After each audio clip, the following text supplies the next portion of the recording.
nafaxaadka iyo khayraadka bisha degayana inta ugu badan aan uga helo waxa loo baahan yahay khayraadka abwaabteeda kala gedisan inta aad ka qaadan karto dadka uga hormar quraanka akhriskiisa sadaqaadka dadka caawintooda dadka dhibaataysan waxtarkooda soonka habeenka qiyaamkiisa khayraadka kala gedisan abwaabta kala duwan kulli intaad ka qaadan karto inaad dadka uga horeyn karto ugu day laana sida nabigeena ka sugan salawaatu rabbi wa salaamu alayhi maalinta qiyaamada ruux walba waxa looga yeedhi doonaa wixii uu badsan jiray iridda uu jannada ku leeyahay baa looga yeedhi doonaa dad baa iridda sadaqada looga yeedhi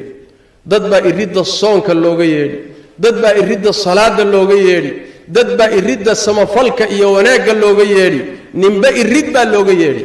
waraxmatullaahi wabarakaatu waa bahda reer aldeeq foundation group farciisa magaalada muqdisho gaar ahaan waxaan joognaa xaafadda dharkeynley masjidul raxmaan ayaan joognaa waxaan soo gaarsiinay bishan barakaysan oo aan ugu talagalnay masaajida fara badan annagoo geynayna biyo iyo timir ayaan masjidul raxmaan waxaan soo gaarsiinay biyo iyo timir si aad u wada jeedaanba muuqaalka bahda reer aldeeq foundation group ka tirsan ee qaybta Switzerland gaar ahaan beerna ay hogaamiso walaashin xaaji xaawo cali cabdullaahi ayaa deeqdaas ugu talagashay bishan barakaysan inay gaarsiiso masaajidaha ku yaala magaalada muqdisho waxaa ila jooga imaamkii masaajidka oo aan rabaa insha allah bidmillaahi kariim inuu bal noo duceeyo dadka deeqdan soo gaarsiiyay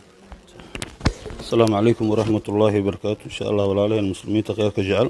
تأخذي وأنا سوقارتي إلهي إنك مالكين يا أولادين يا عمرين الله ني بركة إن شاء الله وأني داعينا الدنيا آخرة السلام عليكم ورحمة الله وبركاته وبهذا ريال الدق فوديشن جروب أو إذن له رمضان كريم